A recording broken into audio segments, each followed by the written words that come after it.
आज हम सूचना का अधिकार अधिनियम 2005 इससे रिलेटेड क्वेश्चन को देखते हैं। ये आपको छत्तीसगढ़ ईडीओ एग्ज़ाम जो सीजीवी आपम कंडक्ट करा रहा है या अन्य कोई सा भी एग्ज़ाम जिसमें सूचना का अधिकार अधिनियम से संबंधित सिलेबस हो या उससे रिलेटेड क्वेश्चन आता हो, उसमें यह वीडियो आपको काफ़ी हेल्पफुल करेगी। तो फिर हम स्टार्ट करते हैं। पहला क्वेश्चन है, सूचना का अधिकार अधिनियम 2005 के तहत सूचना का अधिकार राइट टू इन्फॉर्मेशन किस धारा में बताया गया है। तो ये जो धारा 2 जे है, इसमें यह बताया गया है। फिर सूचना का अधिकार अधिनियम 2005 के संबंध में सही सुमेलित नहीं है। तो इसमें जो सही सुमेलित क्या क्या है, धारा 12 जो है केंद्रीय सूचना आयोग का गठन है। फिर धारा 15 में राज्य सूचना आयोग का गठन है। धारा 26 में राज्य सरकार के कर्तव्य हैं। और जो धारा 13 है ये गलत सुमेलित है, संबंध में सही नहीं। जो धारा 13 मुख्य सूचना आयुक्त को हटाया जाना लिखा है, ये सही सुमेलित नहीं है। फिर क्वेश्चन नंबर 3, विश्व में सबसे पहले सूचना अधिकार कानून 1766 में लागू किया गया था। तो जो सबसे पहले लागू किया गया था ये स्वीडन में लागू किया गया था। फिर केंद्रीय सूचना आयोग का गठन किस धारा के अनुसार किया गया है। तो केंद्रीय सूचना आयोग का गठन जो धारा 12 है उसके अंतर्गत किया गया है। फिर क्वेश्चन नंबर 5, राज्य सूचना आयोग का गठन किस धारा के अंतर्गत होता है। तो इसका जो गठन होता है धारा 15 के अंतर्गत होता है। फिर सूचना प्राप्त करने के लिए आवेदन शुल्क किन्हें नहीं देना होगा। तो गरीबी रेखा से नीचे वाले लोग जो है वो सूचना प्राप्त करने के लिए उनको आवेदन शुल्क नहीं देना होगा। क्वेश्चन नंबर 7 है, सूचना का अधिकार अधिनियम लोकसभा में कब पारित किया गया। तो यह है 11 मई 2005 को यह पारित किया गया। क्वेश्चन नंबर 8 है, सूचना का अधिकार अधिनियम राज्यसभा में कब पारित किया गया। तो ये 12 मई 2005 को यह पारित किया गया। फिर 9 है, सूचना का अधिकार अधिनियम को राष्ट्रपति द्वारा कब स्वीकृति प्रदान किया गया। तो यह 15 जून 2005 को यह स्वीकृति प्रदान किया गया। क्वेश्चन नंबर 10 है, पूरे भारत में सूचना का अधिकार अधिनियम 2005 कब लागू हुआ। तो यह 12 अक्टूबर 2005 को पूरे भारत में सूचना का अधिकार अधिनियम लागू हुआ। 11 है, सूचना का अधिकार अधिनियम 2005 के निम्नलिखित उद्देश्य हैं। तो इसके उद्देश्य हैं पारदर्शी प्रशासन, प्रशासन में उत्तरदायित्व के गुणों का विकास, लोक प्राधिकरण में जवाबदेही का निर्धारण और उपरोक्त सभी हैं। ये सूचना का अधिकार अधिनियम 2005 में इनका उल्लेख है, इनका उद्देश्य है। फिर 12, सूचना का अधिकार अधिनियम 2005 के उद्देश्य में शामिल नहीं है। तो इसमें जो शामिल क्या क्या है, सरकार का दक्ष प्रशासन सुनिश्चित करना, लोकतांत्रिक आदर्श की सांप्रदायिकता को दूर करना और संवेदनशील सूचनाओं की गोपनीयता बनाए रखना, ये इसमें शामिल है। और जनता की गरीबी को दूर करना इसमें शामिल नहीं है। ये ऑप्शन सी जो है ये इसका आंसर है। 13 है, सूचना का अधिकार अधिनियम 2015 में कुल कितने धाराएं और अध्याय है। तो इसमें कुल 31 धाराएं और 6 अध्याय है। फिर क्वेश्चन नंबर 14, राज्य सूचना आयुक्त का कार्यकाल होता है। तो ये 5 वर्ष या 65 वर्ष जो भी पहले कंप्लीट होता है वो इसका कार्यकाल होता है। फिर 15, यदि सूचना व्यक्ति के जीवन और स्वतंत्रता से संबंधित है तो सूचना कब तक प्रदान की जाएगी। तो सूचना जो है 48 घंटे तक के अंदर प्रदान की जाएगी।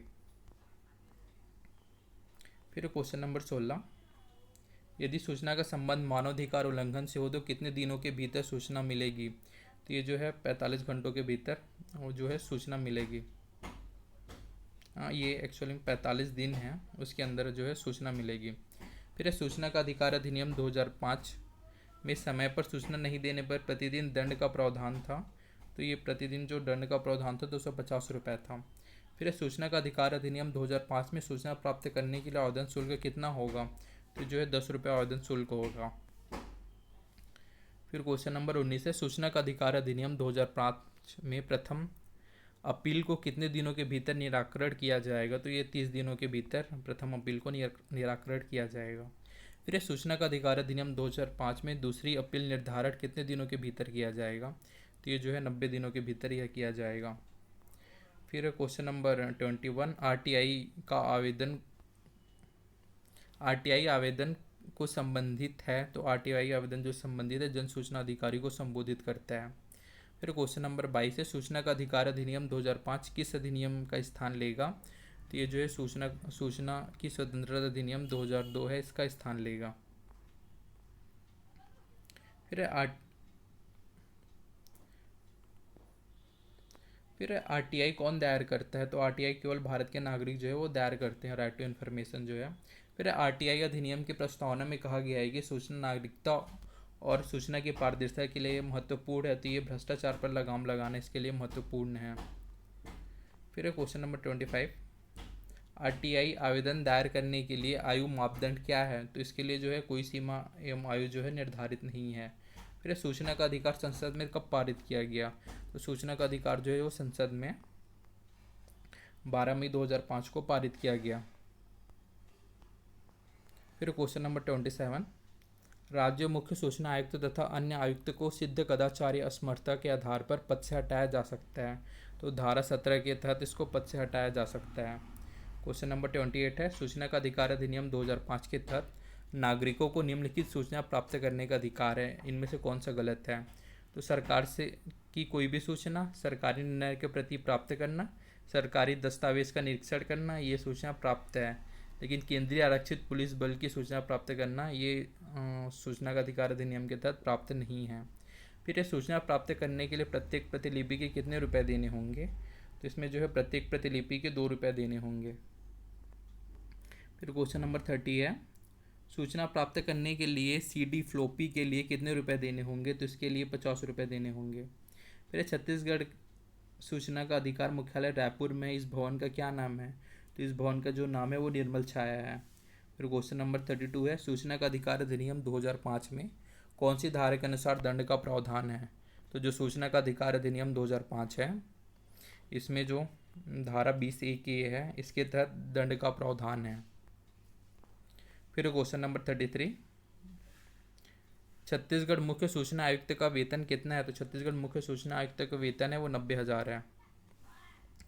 34 है, राज्य सूचना आयोग में नियुक्ति किसके द्वारा की जाती है? तो राज्यपाल द्वारा समिति की सिफारिश पर राज्य सूचना आयोग में नियुक्ति की जाती है। फिर सूचना का अधिकार अधिनियम 2005 में सदस्यों की संख्या है। तो सूचना का अधिकार अधिनियम 2005 में जो सदस्यों की संख्या है वो 1 अध्यक्ष और 10 सदस्य हैं। फिर है 36, केंद्रीय आयुक्त शपथ किसके समक्ष ली जाती है? तो केंद्रीय आयुक्त को शपथ जो है राष्ट्रपति के समक्ष ली जाती है। फिर राज्य सूचना आयुक्त किसके समक्ष शपथ ग्रहण करते हैं? तो ये जो है राज्यपाल के समक्ष शपथ ग्रहण करते हैं। फिर है 38, सूचना के अधिकार अधिनियम 2005 को लागू करने वाला प्रथम राज्य है। तो ये जो है तमिलनाडु है जो सूचना का अधिकार अधिनियम 2005 को लागू करने वाला प्रथम राज्य है। फिर है 39, भारत के सभी नागरिकों को सूचना प्राप्त करने का अधिकार है। तो ये धारा 3 के तहत भारत के सभी नागरिकों को सूचना प्राप्त करने का अधिकार है। फिर 40 है, केंद्रीय सूचना आयोग का अध्यक्ष होता है। तो ये जो प्रधानमंत्री है वो केंद्रीय सूचना आयोग का अध्यक्ष होता है। फिर 41 है, राज्य सूचना आयोग का अध्यक्ष होता है। तो राज्य सूचना आयोग का अध्यक्ष मुख्यमंत्री होता है। फिर 42 है, वर्तमान में केंद्रीय सूचना आयुक्त हैं। तो हीरालाल समारिया जो हैं वर्तमान में केंद्रीय सूचना आयुक्त हैं। फिर केंद्रीय मुख्य सूचना आयुक्त का वेतन है। तो केंद्रीय मुख्य सूचना आयुक्त का जो वेतन है वो 2.5 लाख रुपये है। फिर केंद्रीय मुख्य सूचना आयुक्त का कार्यकाल कितने वर्ष का होता है? तो इसका जो कार्यकाल होता है 5 वर्ष या 65 वर्ष जो पहले कंप्लीट हो वो केंद्रीय मुख्य सूचना आयुक्त का कार्यकाल होता है।